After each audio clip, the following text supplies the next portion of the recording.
Hi friends, நான் உங்கள் விமல் சுப்பு. ஒரு ஸ்டூடெண்ட் வந்து யூஜிசி நெட் எக்ஸாமுக்கு வந்து ஏதாவது டிப்ஸ் கொடுங்க படிக்கிறதுக்கு அப்படின்னு கேட்டாங்க. யூஜிசி நெட் வந்து பாஸ் பண்ணும் அப்படின்னு வந்து சொல்லியிருந்தாங்க. ஆல்ரெடி வந்து என்னோடய வீடியோஸ் பார்க்குறவங்களுக்கு தெரியும், difference between UGC net and CSCR net exam அப்படின்னு சொல்லிட்டு நான் உங்களுக்கு வீடியோ போட்டிருக்கேன். ஓகேங்களா?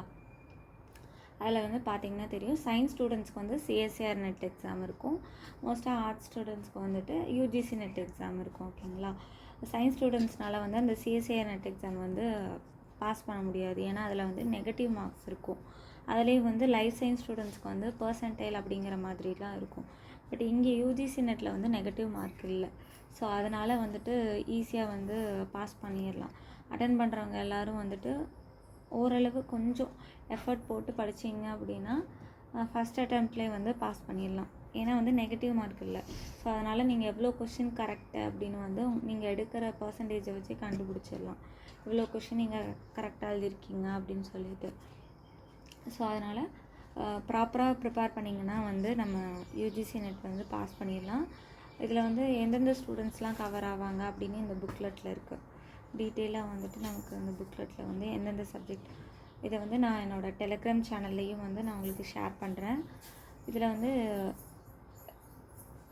கம்ப்ளீட்டாக யூஜிசி நெட்டில் வந்து எப்படி அப்ளை பண்ணணும், எந்தெந்த சப்ஜெக்ட் இருக்குது, எப்படி மார்க்ஸ் வந்து எடுப்பாங்க, எந்தெந்த கேட்டகிரியில் எப்படி வந்து எடுப்பாங்க, அந்த மாதிரி எல்லா டீட்டெயில்ஸும் டாப் டு பாட்டம் வந்து இந்த புக்லெட்டில் இருக்குது. ஓகேங்களா?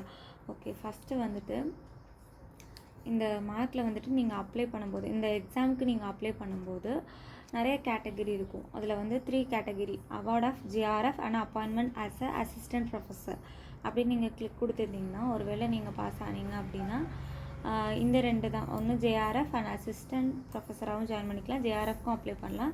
தென் பிஹெச்டி அட்மிஷனுக்கும் அந்த ஸ்கோர் கார்டை நீங்கள் யூஸ் பண்ணிக்கலாம். கேட்டகிரி 2 வந்து நீங்கள் கிளிக் பண்ணியிருந்தீங்கன்னா, அந்த கேட்டகிரி 2வில் வந்துட்டு எப்படின்னா வந்து ஜிஆர்எஃப் பண்ண முடியாது, அசிஸ்டன்ட் ப்ரொஃபஸராக ஜாயின் பண்ணிக்கலாம், இல்லைன்னா பிஹெச்டி அட்மிஷன் வந்து ஜாயின் பண்ணிக்கலாம். அவங்க கொடுக்கும்போது நமக்கு பண்ணுவாங்க. தென் அட்மிஷன் ஆஃப் பிஹெச்டி ஒன்லினா பிஹெச்டி மட்டும் தான் பண்ண முடியும். எப்படின்னா மோஸ்ட்டாக வந்து ஸ்டூடெண்ட்ஸ் வந்து கேட்டகரி 2 and 3 தான் வந்து குவாலிஃபை ஆவாங்களாமா. அவங்களே வந்து கீழே மென்ஷன் பண்ணியிருக்காங்க, கேட்டகரி 2 and 3 தான் வந்து குவாலிஃபை ஆவாங்க.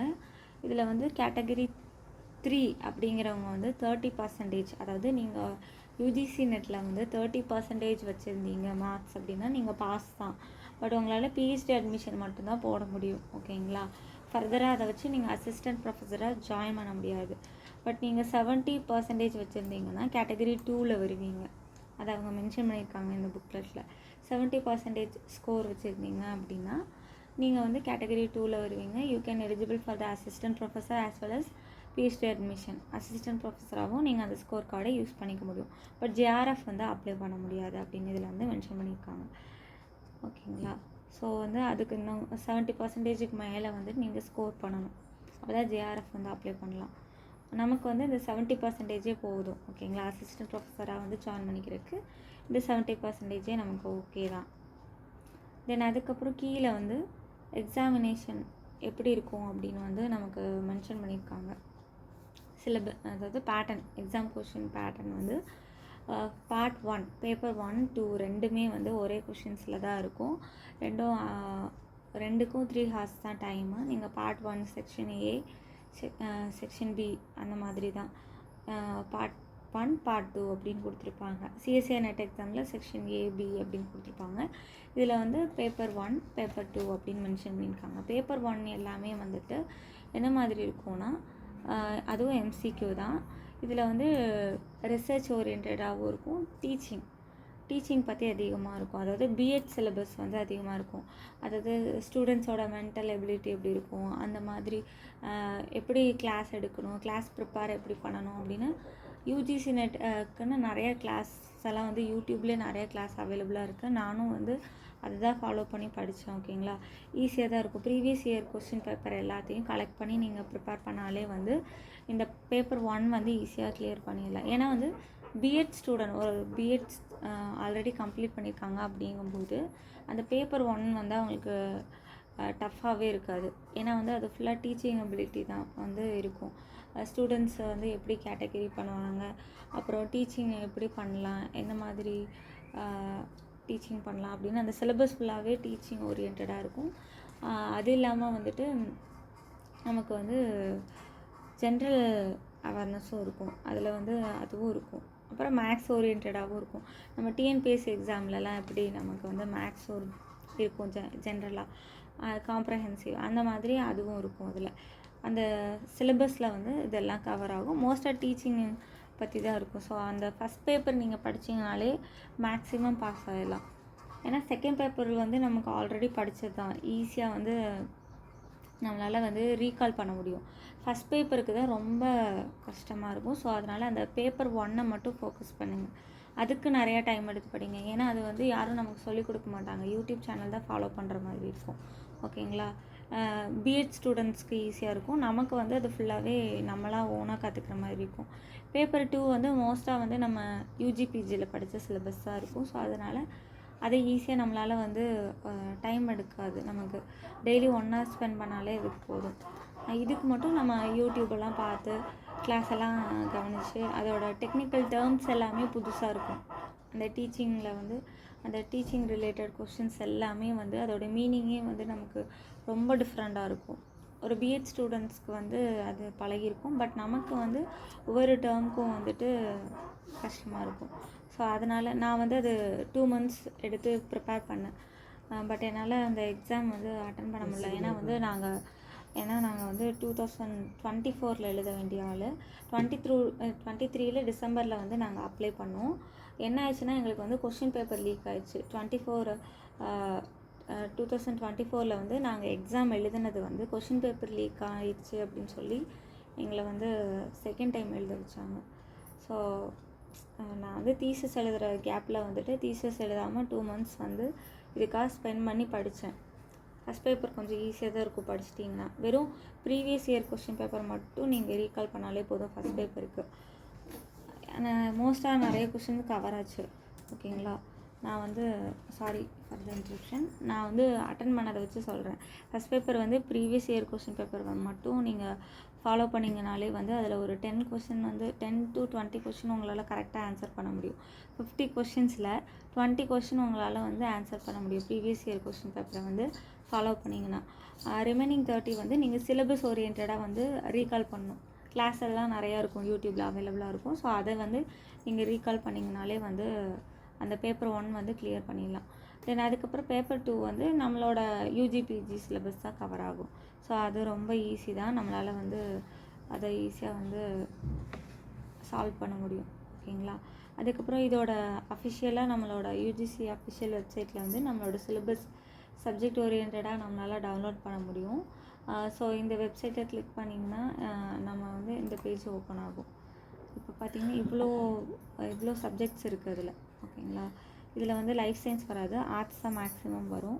இந்த 00ன்னு கொடுத்துருக்காங்க பார்த்தீங்களா கோடு, பேப்பர் 1. இது வந்து எல்லா ரிமைனிங் மேஜருக்குமே வந்து இது காமன் தான். ஸோ இதை வந்து எல்லாருக்கும் ஃபஸ்ட் பேப்பர் வந்து காமனாக இருக்கும். செகண்ட் பேப்பர் மட்டும் தான் நீங்கள் வந்து நம்ம சப்ஜெக்ட்டுக்கு ஏற்ற மாதிரி டிஃபர் ஆகும். இதுதான் அந்த ஃபஸ்ட் பேப்பரோடது. டீச்சிங் ஆப்டிடியூட் பார்த்தீங்களா? டீச்சிங்கில் வந்து concept, objectives, memory, understanding, reflective, இது ஃபுல்லாகவே டீச்சிங் ரிலேட்டட் தான். ஸ்வயம் பிரபா, அதாவது ஸ்டூடெண்ட்ஸ்க்கு வந்து இந்த மாதிரி எவ்வளோ பிளாட்ஃபார்ம் இருக்குது சென்ட்ரல் கவர்மெண்ட்டில் அப்படின்னு சொல்லிட்டு நமக்கு இதெல்லாம் பற்றி ரிலேட்டடாக படிப்போம். யூனிட் 1. யூனிட் 2 வந்து ரிசர்ச் ஆப்டிடியூட். ஓகேங்களா? அதுவும் கொஞ்சம் ஈஸியாக தான் இருக்கும். அப்புறம் காம்ப்ரஹென்சிவ், இதில் வந்து நமக்கு மேத்தமெட்டிக் ரிலேட்டடாக வரும். அப்புறம் கம்யூனிகேஷன், அப்புறம் மேத்தமெட்டிக்கல் ரீசனிங் அண்ட் ஆப்டிடியூட், அப்புறம் logical reasoning, data interpretation, information and communication technology, ஐசிடியும் கொஞ்சம் ஈஸியாக தான் இருக்கும். அதுக்கப்புறம் பீப்புள் டெவலப்மெண்ட் அண்ட் என்விரான்மெண்ட், இதுவும் ஈஸியாக தான் இருக்கும். என்விரான்மெண்டல் சயின்ஸ் ஸ்டூடெண்ட்ஸ்க்கு வந்து 2 இடத்துலையும் வந்துடும். இந்த யூனிட்டில் படிக்கிறதே தான் மேக்ஸிமம் வந்து அவங்களோட கோர்லேயே வந்துடும். ஓகேங்களா? ஸோ என்விரான்மெண்டல் சயின்ஸ் படிக்கிறவங்களுக்கு கொஞ்சம் இன்னும் ஈஸியாக இருக்கும். அப்புறம் ஹையர் எஜுகேஷன் சிஸ்டம், இது எல்லாமே வந்து நியூ டேர்ம்ஸாக தான் இருக்கும். பட் ப்ரீவியஸ் இயர் கொஸ்டின் பேப்பரை நிறையா ஃபாலோ பண்ணுங்கள். பேசிக்காக நமக்கு இதை பற்றி கிளாஸ் நிறையா இருக்கும், யூடியூப்பில் அவைலபிளாக இருக்கும். ஸோ வந்து அந்த கிளாஸையும் ஃபாலோ பண்ணோன்னா ஈஸியாக வந்து இந்த ஃபஸ்ட் பேப்பர் வந்து நம்மளால் கிளியர் பண்ண முடியும். தென் அதுக்கப்புறம் இதில் வந்து உங்களோட சிலபஸ் நீங்கள் டவுன்லோட் பண்ணிக்கலாம். உங்களோட மேஜர் எதுன்னு பார்த்துட்டு, ஹோம் சயின்ஸ்னால் அதுக்கேற்ற மாதிரி அவங்க சிலபஸ் டவுன்லோட் பண்ணிக்கலாம். அந்த மாதிரி நம்ம டவுன்லோட் பண்ணிக்க முடியும். ஓகே, பேப்பர் 1ல் வந்துட்டு எவ்வளோ இருக்குன்னா 50 கொஷின்ஸ் இருக்கும். ஒரு கொஷின்ஸ்க்கு வந்து 2 மார்க்ஸு. ஸோ பேப்பர் 1ல் வந்து 100 மார்க்கு. பேப்பர் 2ல் வந்து 100 கொஷின்ஸ் இருக்கும். உங்களோட மேஜர் சப்ஜெக்டில் வந்து 100 கொஷின்ஸ் இருக்கும். அதில் வந்து 200 மார்க்ஸ். ஓகேங்களா, டோட்டலாக வந்து 300 மார்க்ஸு, 150 கொஷின்ஸ். ஓகேங்களா, இதை வச்சு நான் வந்து ஒரு ஓவராலாக வந்து நம்ம எவ்வளோ ஸ்கோர் பண்ணோம் அப்படின்னு வந்து டேபிள் பண்ணியிருக்கேன். உங்களுக்கு ஹெல்ப்ஃபுல்லாக இருக்கும். இப்போ வந்து அவங்க சொன்ன கேட்டகரி வைஸ் பார்த்தோன்னா கேட்டகரி 2 and 3. ஓகேங்களா, 2ங்கிறது வந்து 70% எடுக்கணும். You can eligible for the assistant professor as well as the PhD admission. அதுக்கு நீங்கள் 70% எடுக்கணும். ஓகேங்களா, அப்போ 70% எடுக்கணும் அப்படின்னா டோட்டல் கொஷின் 150 கொஷினில் நீங்கள் 105 கொஷின் வந்து கரெக்டாக ஆன்சர் பண்ணியிருக்கணும். ஓகேங்களா, அப்போ வந்து 300 டோட்டல் மார்க் வந்து 300ல் 210 மார்க்ஸ் வந்து நீங்கள் எடுப்பீங்க. அப்படி எடுத்தீங்கன்னா தான் நீங்கள் 70% வாங்க முடியும். ஸோ நீங்கள் வந்து 70%க்கு வந்து நீங்கள் டார்கெட் பண்ணுறீங்க அப்படின்னா டோட்டல் கொஷின் 150 கொஷின்ஸில் நீங்கள் 105 கொஷின்ஸ் வந்து கரெக்டாக ஆன்சர் பண்ணியிருக்கணும். நீங்கள் category 3 only for PhD admission அப்படின்னா 30% தான் எனக்கு அதுவே போதும் அப்படின்னா 150 கொஷினில் வந்து நீங்கள் 45 கொஷின் கரெக்டாக இருந்தால் போதும். ஓகேங்களா, அப்போ நீங்கள் 90 மார்க்ஸ் ஸ்கோர் பண்ணுவீங்க. ஸோ நீங்கள் வந்து 30% பாஸ் ஆகிருப்பீங்க. ஓகேங்களா, ஸோ இதை பேஸ் பண்ணி செக்ஷன் ஏ, பி அப்படின்னு கொடுத்துருக்கு. அதாவது பேப்பர் 1 செக்ஷன் ஏங்கிறது இந்த இடத்துல paper 1, paper 1, paper 2, paper 2. Paper 1ல் வந்து எவ்வளோ இருக்குன்னா நமக்கு 50 கொஷின்ஸ் இருக்குது இல்லைங்களா. 50 கொஷினில் நீங்கள் 15 கொஷின் 15 கொஷின் வந்து கரெக்டாக ஆன்சர் பண்ணியிருக்கணும். ஓகேங்களா, அப்போ தான் வந்து 30%க்கு வந்து நீங்கள் கவர் ஆக முடியும். அப்போ வந்து பேப்பர் 1ல் வந்து நீங்கள் 15 கொஷின் வந்து கரெக்டாக ஆன்சர் பண்ணியிருக்கணும். 50 கொஷினுக்கு பேப்பர் 1ல் வந்து 50 கொஷின் வரும் இல்லைங்களா. அந்த 50 கொஷினுக்கு நீங்கள் 15 கொஷின் வந்து கரெக்டாக ஆன்சர் பண்ணியிருக்கணும். பேப்பர் 2ல் வந்து 100 கொஷின் இருக்கும் இல்லைங்களா. அந்த 100ல் 30 கொஷின் நீங்கள் கரெக்டாக ஆன்சர் பண்ணியிருந்தீங்கன்னா 30% வந்து நீங்கள் வாங்கிடுவீங்க. ஓகேங்களா, இல்லை 70%க்கு நீங்கள் டார்கெட் பண்ணுறீங்க அப்படின்னா பேப்பர் 1ல் 50க்கு நீங்கள் 35 கொஷின் கரெக்டாக இருக்கணும். 50க்கு 35 கொஷின் கரெக்டாக இருக்கணும். 100க்கு 70 கொஷின் வந்து கரெக்டாக இருக்கணும். அப்போ தான் வந்து நீங்கள் 70% வந்து வாங்க முடியும். அப்போ தான் வந்து நீங்கள் கேட்டகரி 2 வரலாம். அப்போ தான் வந்து அசிஸ்டன்ட் ப்ரொஃபஸருக்கும் நீங்கள் எலிஜிபிள். ஸோ இதை பேஸ் பண்ணி நீங்கள் படிங்க. அப்போ தான் வந்து கரெக்டாக வந்து உங்களால் கிளியர் பண்ண முடியும் யூஜிசி நெட்டு. அதோடு இதில் வந்து நெகட்டிவ் மார்க்ஸ் இல்லை, இங்கே கொடுத்துருக்காங்க பாருங்கள். ஈச் கொஷனுக்கு வந்து 2 மார்க்ஸ் இருக்குது. இதில் வந்து there is no negative mark. So இதுதான் வந்து ப்ளஸ் பாயிண்ட்டே யூஜிசி நெட்டில். அதனால் வந்து ஈஸியாக வந்து நம்மளால் மார்க் வாங்க முடியும். தேங்க்யூ ஃபார் வாட்சிங். வேறு ஏதாவது கொரிஸ் இருந்ததுன்னா கீழே கமெண்ட் பண்ணுங்கள். அது ரிலேட்டடாக நான் வந்து வீடியோ போடுறேன். ஓகேங்களா, மறக்காமல் வீடியோ பார்க்குறவங்க எல்லோரும் லைக் பண்ணுங்கள், ஷேர் பண்ணுங்கள், சப்ஸ்கிரைப் பண்ணுங்கள். தேங்க்யூ ஃபார் வாட்சிங்.